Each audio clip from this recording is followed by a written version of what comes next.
2015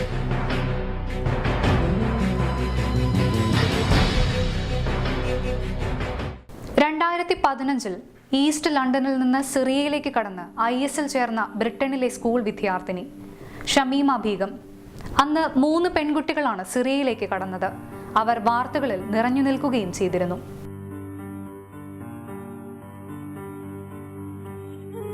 ഇപ്പോൾ 19 വയസ്സുള്ള ഷമീമ ബീഗം ഏതാനും നാളുകൾക്ക് മുൻപ് ബ്രിട്ടനിലേക്ക് തിരികെ എത്തുവാനുള്ള ആഗ്രഹം അറിയിച്ചിരുന്നു. അന്ന് അവൾ 9 മാസം ഗർഭിണിയായിരുന്നു. സിറിയയിലെ അഭയാർത്ഥി ക്യാമ്പിൽ മാധ്യമങ്ങൾക്ക് നൽകിയ അഭിമുഖത്തിലാണ് ബ്രിട്ടനിലേക്ക് തിരികെ എത്തുവാനുള്ള ആഗ്രഹം അവൾ അറിയിച്ചത്. പക്ഷേ സുരക്ഷാ പ്രശ്നങ്ങൾ മുൻനിർത്തി ബ്രിട്ടൻ അവളുടെ ആഗ്രഹം നിരാകരിച്ചു. അവൾക്ക് ബ്രിട്ടീഷ് പൗരത്വം നഷ്ടമാകുകയും ചെയ്തു. പിന്നീട് തന്റെ കുഞ്ഞിനെയും അവൾക്ക് നഷ്ടമായി.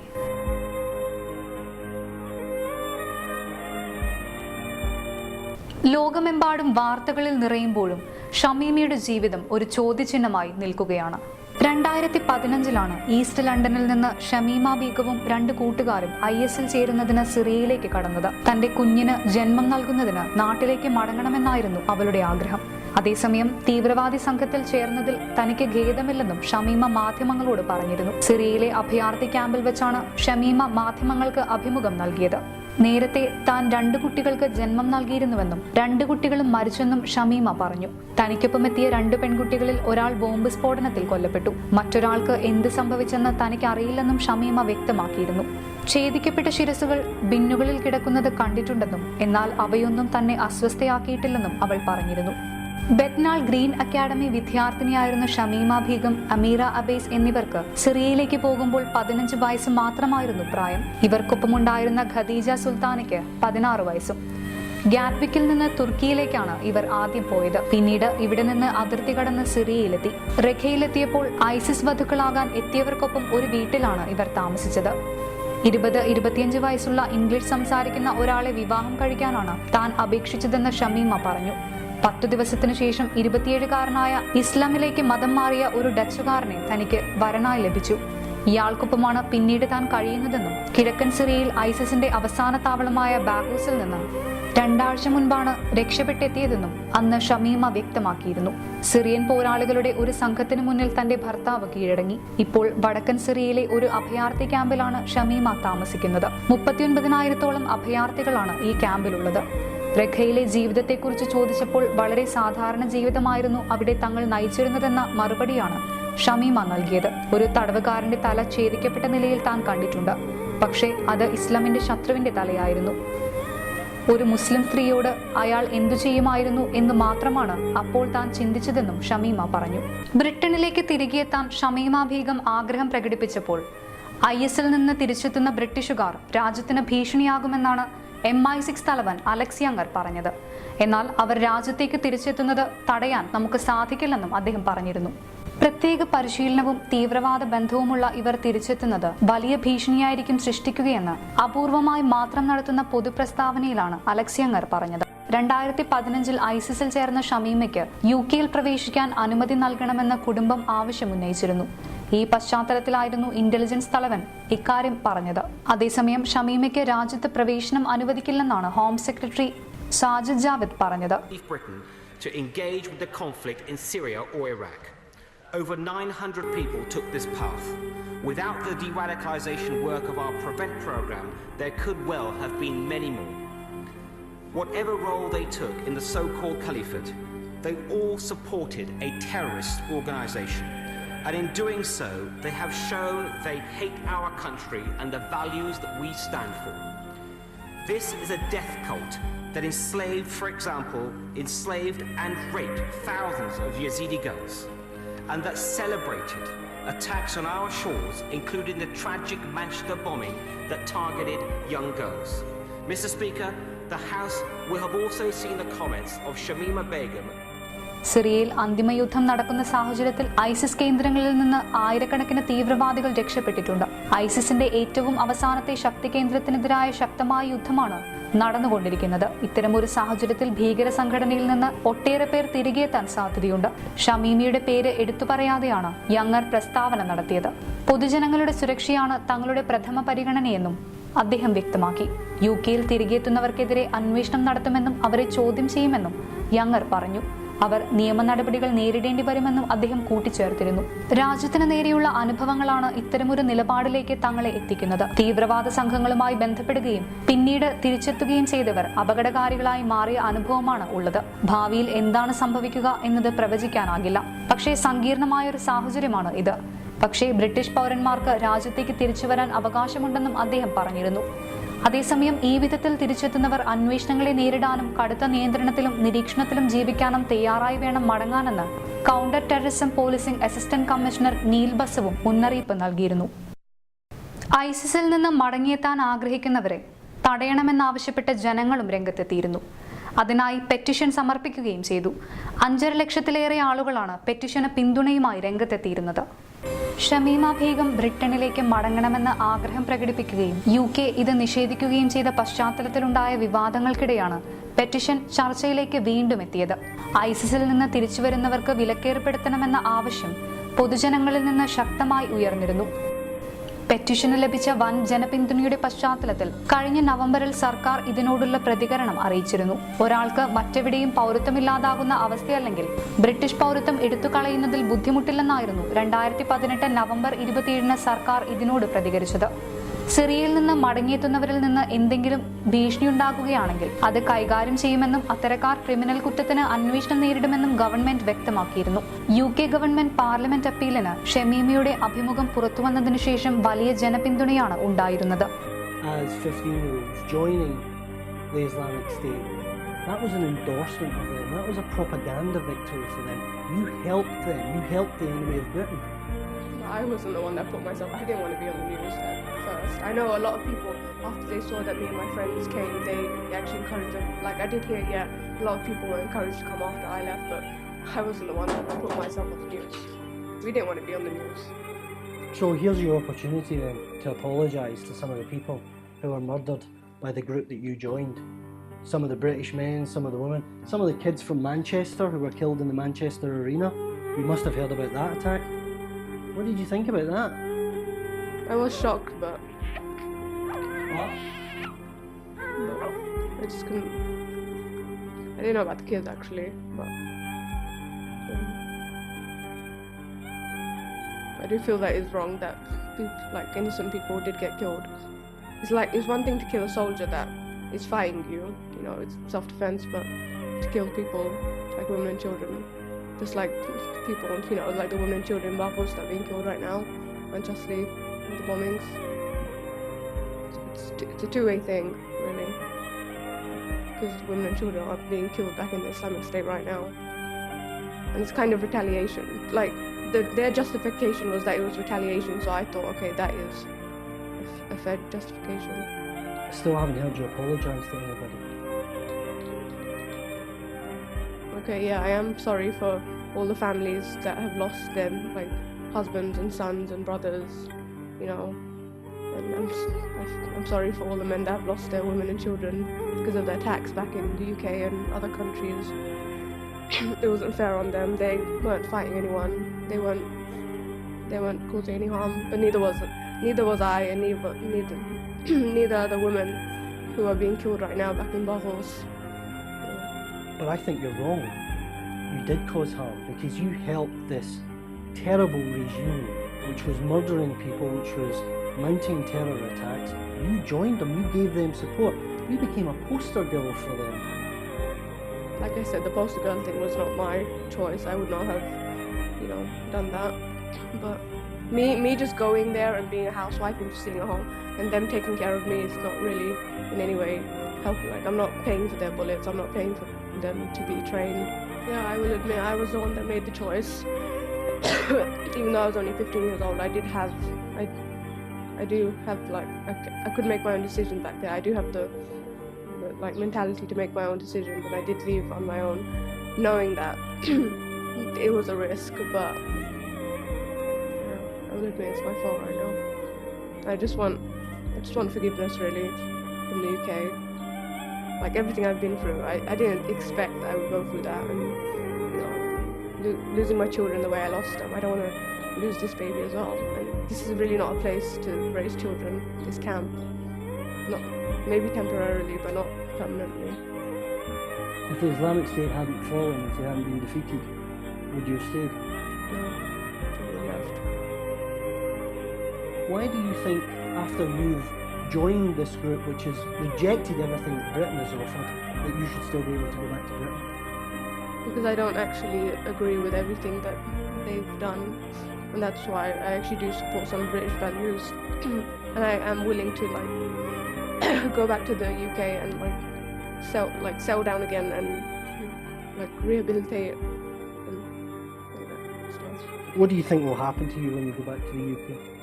My first priority is my son, obviously, because I don't know whether he'll be taken away from me or they'll let me keep him or give him to my family while the UK decide what to do with me, you know, to put me in prison, to put me in a de-radicalization course. I don't know. I don't actually know. The problem is I don't know what my options are, what options I'll be given. So I don't want to just come back in and ask, oh, I want this and this and this, because it's not really appropriate. My son, I want to raise him like, you know, reading Quran, knowing how to pray and all these things. But jihad, I don't know. Do you want to raise him as a British boy? Yeah. What does that mean for you to be British? British values, going to school, you know, working, building. സർക്കാർ വെബ്സൈറ്റിന്റെ home പേജിലുള്ള അപ്പീലുകൾ പോപ്പുലറായി മാറുകയും ചെയ്തു. ഐസിസിൽ നിന്ന് തിരിച്ചെത്തുന്നവരുടെ പൗരത്വം എടുത്തുകളയുകയും അവരുടെ പാസ്പോർട്ടുകൾ തിരിച്ചു വാങ്ങുകയും ചെയ്യുന്നതിലൂടെ തീവ്രവാദികളിൽ നിന്നും അവരുയർത്തുന്ന ഭീഷണികളിൽ നിന്നും രാജ്യം സുരക്ഷിതമാവുകയാണ് ചെയ്യുന്നതെന്ന് അപ്പീലിന് തുടക്കം കുറിച്ച സ്റ്റീഫൻ ക്ലെന്റ് പറഞ്ഞിരുന്നു. പോലീസിനും സുരക്ഷാ സർവീസുകൾക്കും ആയിരക്കണക്കിന് പൗണ്ട് ലാഭിക്കാനും ഇതിലൂടെ സാധിക്കുമെന്നും പെറ്റിഷനിൽ അദ്ദേഹം പറഞ്ഞിരുന്നു. സിറിയയിലെ അഭയാർത്ഥി ക്യാമ്പിൽ അവൾ മൂന്നാമത്തെ കുഞ്ഞിന് ജന്മം നൽകി. ആ കുഞ്ഞിനെയെങ്കിലും നന്നായി വളർത്തണമെന്ന് മോഹിച്ചാണ് അവൾ ബ്രിട്ടനിലേക്ക് വരാനുള്ള ആഗ്രഹം പ്രകടിപ്പിച്ചത്. എന്നാൽ സുരക്ഷാ പ്രശ്നങ്ങൾ മുൻനിർത്തി ബ്രിട്ടീഷ് സർക്കാർ അവളുടെ പൗരത്വം റദ്ദാക്കി. ഹോം സെക്രട്ടറി സാജിദ് ജാവിദിന്റെ പ്രത്യേക നിർദ്ദേശപ്രകാരമായിരുന്നു നടപടി. ഷമീമയുടെ പൗരത്വം തിരിച്ചെടുക്കുന്നതായി കാണിച്ചുള്ള ഹോം ഓഫീസിന്റെ കത്ത് ഈസ്റ്റ് ലണ്ടനിലുള്ള അവരുടെ മാതാവിന് ലഭിച്ചു. ഹോം സെക്രട്ടറിയുടെ പ്രത്യേക തീരുമാനപ്രകാരമുള്ള നടപടിയാണിതെന്ന് കത്തിൽ വിവരിച്ചിരുന്നു. തീരുമാനം മകളെ അറിയിക്കാനും അമ്മയോട് കത്തിൽ ആവശ്യപ്പെട്ടിരുന്നു. പൗരത്വം റദ്ദാക്കിയ നടപടി ചോദ്യം ചെയ്യാൻ ഷമീമയ്ക്ക് അധികാരമുണ്ടെന്നും കത്തിൽ വിവരിച്ചിരുന്നു. പൂർണ്ണ ഗർഭിണിയായിരുന്ന ഷമീമ ബീഗം കുഞ്ഞിനെ പ്രസവിക്കാനായി ബ്രിട്ടനിലേക്ക് മടങ്ങിയെത്തണമെന്ന് ആഗ്രഹം പ്രകടിപ്പിച്ചപ്പോഴേ ഇത് തടയാൻ മടിക്കില്ലെന്ന് ഹോം സെക്രട്ടറി മുന്നറിയിപ്പ് നൽകിയിരുന്നു. പിന്നീട് 2 ദിവസങ്ങൾക്കകം അഭയാർത്ഥി ക്യാമ്പിൽ വെച്ച് അവൾ കുഞ്ഞിന് ജന്മം നൽകി. മകനെ ഇസ്ലാമിൽ തന്നെ വളർത്തുമെന്നും ഐസിസിന്റെ ചെയ്തികളെ തള്ളിപ്പറയാൻ ഒരുക്കമല്ലെന്നും അവൾ മാധ്യമങ്ങളോട് പറഞ്ഞിരുന്നു. UK മടങ്ങിയെത്താൻ അനുവദിച്ചാൽ ജയിലിൽ പോകാനും താൻ മടിക്കില്ലെന്നും അവർ പറഞ്ഞു. ബ്രിട്ടൻ ISന് നേരെ നടത്തിയ ആക്രമണങ്ങൾക്കുള്ള പ്രതികാരമായിരുന്നു മാഞ്ചസ്റ്റർ അരീനയിൽ നടന്ന അവൾ പറഞ്ഞിരുന്നു. ഇതിന് തൊട്ടു പിന്നാലെയാണ് പൗരത്വം റദ്ദാക്കുന്ന കടുത്ത നടപടിയിലേക്ക് ബ്രിട്ടൻ കടന്നത്. 1981 ബ്രിട്ടീഷ് നാഷണാലിറ്റി ആക്ടിൽ ഹോം സെക്രട്ടറിക്ക് അനുവദിച്ചിട്ടുള്ള പ്രത്യേക അധികാരം ഉപയോഗിച്ചായിരുന്നു ഈ നടപടി സ്വീകരിച്ചത്. പൊതു താൽപര്യത്തിന് അനിവാര്യമാണെന്ന് കണ്ടാൽ ഒരാളുടെ പൗരത്വം റദ്ദാക്കാൻ നാഷണാലിറ്റി ആക്ടിൽ ഹോം സെക്രട്ടറിക്ക് അധികാരമുണ്ട്. ഇതിലൂടെ ഒരു വ്യക്തിക്ക് എവിടെയെങ്കിലും താമസിക്കാനുള്ള അവകാശം നിഷേധിക്കപ്പെടാൻ പാടില്ലെന്ന് മാത്രമേയുള്ളൂ. ബംഗ്ലാദേശിൽ നിന്നും ബ്രിട്ടനിലേക്ക് കുടിയേറിയ കുടുംബത്തിൽപ്പെട്ടതാണ് ഷമീമ. ഇവർക്ക് ഇരട്ട പൗരത്വമുണ്ട്. ഈ സാഹചര്യത്തിലാണ് ഹോം സെക്രട്ടറി തന്റെ പ്രത്യേക അധികാരം ഉപയോഗിച്ച് ബ്രിട്ടീഷ് പൗരത്വം തിരിച്ചെടുത്തത്. എന്നാൽ തനിക്ക് ബംഗ്ലാദേശി പാരമ്പര്യമുണ്ടെങ്കിലും പാസ്പോർട്ടില്ലെന്നും ഒരിക്കൽ പോലും ബംഗ്ലാദേശിൽ പോയിട്ടില്ലെന്നുമാണ് ഷമീമ മാധ്യമങ്ങളോട് പറഞ്ഞത്. ഇരട്ട പൗരത്വത്തിന്റെ വിശദാംശങ്ങൾ ഹോം ഓഫീസ് പുറത്തുവിടുന്നില്ലെങ്കിലും എവിടെയെങ്കിലും താമസിക്കാൻ പറ്റാത്ത സ്ഥിതിയിലേക്ക് തങ്ങൾ ആരെയും തള്ളിവിടില്ലെന്നാണ് ഹോം ഓഫീസ് വക്താവ് വ്യക്തമാക്കിയത്. വിവിധ ഭീകര സംഘടനകൾക്ക് പിന്തുണയുമായി രാജ്യം വിട്ട 100ഓളം പേരുടെ പൗരത്വം ഇത്തരത്തിൽ റദ്ദാക്കിയിട്ടുണ്ടെന്നും ഹോം ഓഫീസിന്റെ കണക്കുകളിൽ പറയുന്നുണ്ട്. So the Home Secretary has deprived you of your British citizenship? Yeah. But I've heard other people are being sent back to Britain. So I don't know why my case is any different to other people. Or is it just because I was on the news 4 years ago? It's kind of heartbreaking to read. I thought it would. My family made it sound like it would be a lot easier for me to come back to the UK when I was speaking to them in Belfast, but it's kind of hard to swallow. Yeah, it's a bit upsetting and frustrating. I feel like it's a bit unjust on me and my son. Yeah. But you've done this to your son. This is the consequence of your actions.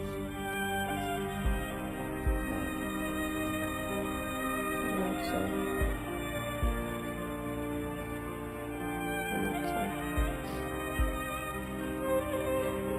What would your message to the Home Secretary be? To maybe review my case again and have a bit more sympathy for me and understanding, and maybe give me a reason why they see me as a threat, like, to the UK. My husband is from Holland, he has family in Holland, maybe I can ask for citizenship in Holland. If he gets sent back to prison in Holland, I can just wait for him while he's in prison. But no other option than that. And your message for your family? I want to apologise a lot for what I put them through. But right now, I really need the help to get me back, because I can't stay here. I can't raise my son in this camp. You've destroyed their lives. I travelled with some of them to Istanbul to retrace your footsteps, and they're devastated, they're heartbroken, and that's a result of your actions. And how do you feel about that? I saw the on the internet, the news and stuff, and I saw them like asking for me to come back. But Why do you feel that? because I thought I was doing the right thing by being a part of Islamic State, and that they were wrong for wanting. പിന്നീട് ലോകമറിഞ്ഞത് ഷമീമ ബീഗം സുരക്ഷാ ഭീഷണിയെ തുടർന്ന് അഭയാർത്ഥി ക്യാമ്പിൽ നിന്ന് മാറി എന്നതാണ്. അവളുടെ അഭിഭാഷകൻ തന്നെയാണ് ഇക്കാര്യം അറിയിച്ചത്. സിറിയയിലെ അഭയാർത്ഥി ക്യാമ്പിൽ തന്റെ മൂന്നാമത്തെ കുഞ്ഞിന് ജന്മം നൽകിയ ഷമീമ ബീഗം കുഞ്ഞിനെ സുരക്ഷിതമായി വളർത്താനായിരുന്നു ബ്രിട്ടനിലേക്ക് മടങ്ങിയെത്താൻ ആഗ്രഹം പ്രകടിപ്പിച്ചത്. പക്ഷേ ശക്തമായ ജനവികാരം ഉയർന്നതോടെ ഇരട്ട പൗരത്വമുള്ള ഷമീമയുടെ ബ്രിട്ടീഷ് പൗരത്വം റദ്ദാക്കാൻ ഹോം ഓഫീസ് തീരുമാനിച്ചു. 4 വർഷത്തിനു ശേഷം നവജാത ശിശുവുമായി നാട്ടിലേക്ക് മടങ്ങാൻ ഷമീമ ആഗ്രഹം പ്രകടിപ്പിച്ചെങ്കിലും അവർക്കോ കുട്ടിക്കോ പൗരത്വം നൽകാനാവില്ലെന്നും അവരെ രാജ്യത്തിൽ പ്രവേശിപ്പിക്കുന്ന പ്രശ്നമില്ലെന്നുമായിരുന്നു ബ്രിട്ടന്റെ നിലപാട്. ഇതിനെ തുടർന്ന് തങ്ങൾ നിരപരാധികളാണെന്നും മടങ്ങിവരുന്ന തങ്ങളെ സ്വീകരിക്കാൻ നടപടിയുണ്ടാകണമെന്നും അഭ്യർത്ഥിച്ച് ഷമീമയുടെ ഭർത്താവ് യാഗോ റീഡിക് രംഗത്ത് വന്നിരുന്നു. We don't really speak about these subjects. We never really spoke about the bombings that happened outside there. Never really brought this up to her.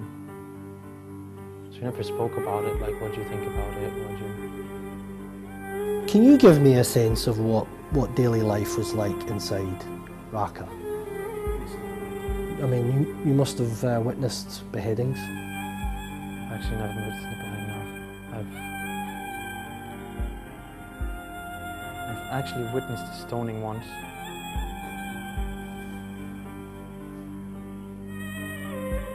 And I've seen people who have been executed, not the execution itself. And that's about it. And what was the crime of the woman who was stoned to death? She fornicated.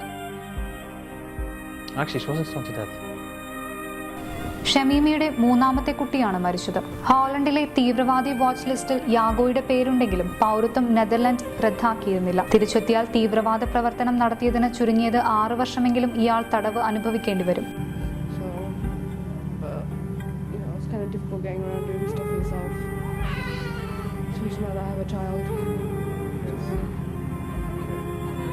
Will you be able to care for him here? It's going to be a bit difficult because right now I don't have money, because people without money it's kind of hard to get around, with the amount of things they give us. So, Is life in the camp better than it was in Baghouz over the last few months?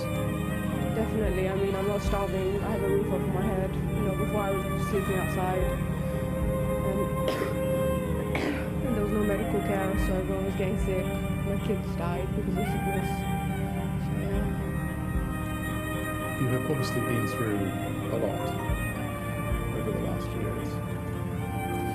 Could you describe for us what it has been like to live with and under Islamic State? At first it was nice. It was like how they, showed it in the videos, like. Shameema ബീഗത്തിന്റെ കുഞ്ഞു മരിച്ചപ്പോൾ ബ്രിട്ടന്റെ നിലപാടിനെ മാധ്യമങ്ങൾ തന്നെ അപലപിച്ചു. എന്നാൽ Britain ഇത്തരമൊരു നടപടി സ്വീകരിച്ചത്, അതായത് ഷമീമയുടെ പൗരത്വം റദ്ദാക്കിയത്, ജനങ്ങളുടെ സുരക്ഷ മുൻനിർത്തിക്കൊണ്ട് തന്നെയാണ്. ഷമീമയുടെ പൗരത്വം റദ്ദാക്കിയ നടപടി മാധ്യമങ്ങൾ തന്നെ പിന്നീട് അപലപിച്ചു. ഈ നടപടി പിൻവലിക്കണമെന്നാവശ്യപ്പെട്ട് ഭരണകക്ഷിയായ കൺസർവേറ്റീവ് പാർട്ടിയുടെ MP ഉൾപ്പെടെയുള്ളവർ രംഗത്തെത്തുകയും ചെയ്തു. പൗരത്വം റദ്ദാക്കിയ നടപടി ആശങ്കയുളവാക്കുന്നതാണെന്നും ജനശ്രദ്ധ ലഭിക്കാനാണ് ജാവേദിന്റെ പ്രവൃത്തിയെന്നും കൺസർവേറ്റീവ് MP ഫിലിപ്പ് ലീ പറയുകയും ചെയ്തിരുന്നു. ലേബർ പാർട്ടി നേതാവ് ഡയാന അബോട്ടും ജാവേദിനെതിരെ രംഗത്തെത്തിയിരുന്നു.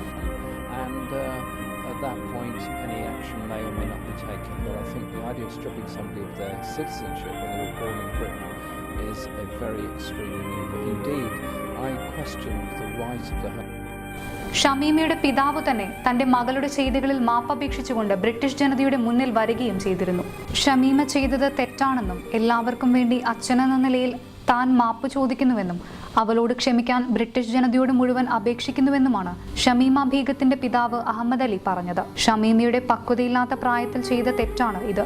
അവൾ തെറ്റാണ് ചെയ്തതെന്ന് സമ്മതിക്കുന്നുവെങ്കിലും തിരിച്ചറിവില്ലാത്ത പ്രായത്തിലാണ് അത് സംഭവിച്ചതെന്ന് ഓർക്കണമെന്ന് ഇപ്പോൾ ബംഗ്ലാദേശിലുള്ള അഹമ്മദ് അലി മാധ്യമങ്ങൾക്ക് നൽകിയ അഭിമുഖത്തിൽ പറഞ്ഞിരുന്നു.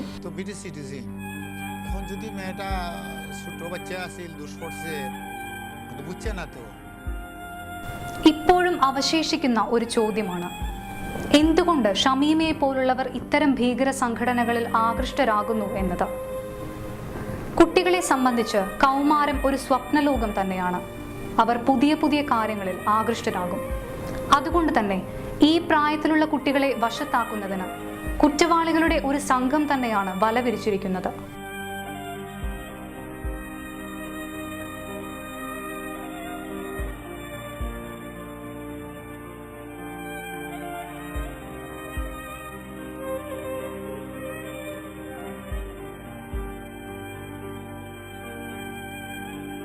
കുട്ടികളുടെ സംരക്ഷണം ഏറ്റെടുക്കേണ്ടത് പോലീസോ പട്ടാളമോ ഗവൺമെന്റോ അല്ല. അത് തുടങ്ങേണ്ടത് കുടുംബങ്ങളിൽ നിന്നാണ്, മാതാപിതാക്കളിൽ നിന്ന്. കുട്ടികളുടെ ജീവിതം ശരിയായ ദിശയിൽ നയിക്കേണ്ടത് മാതാപിതാക്കളാണ്. അത് സ്വദേശത്തായാലും വിദേശത്തായാലും. ആ ഒരു തിരിച്ചറിവും അതിലൂന്നിയുള്ള പ്രവർത്തനങ്ങളും മാത്രം മതി നമ്മുടെ കുട്ടികളെ നന്മയിൽ വളർത്താൻ, സമൂഹത്തിന് മുതൽക്കൂട്ടാക്കി മാറ്റാൻ. അങ്ങനെയെങ്കിൽ അവരെ തെറ്റായെന്ന് സ്വാധീനിക്കാൻ ആർക്കും സാധിക്കില്ല.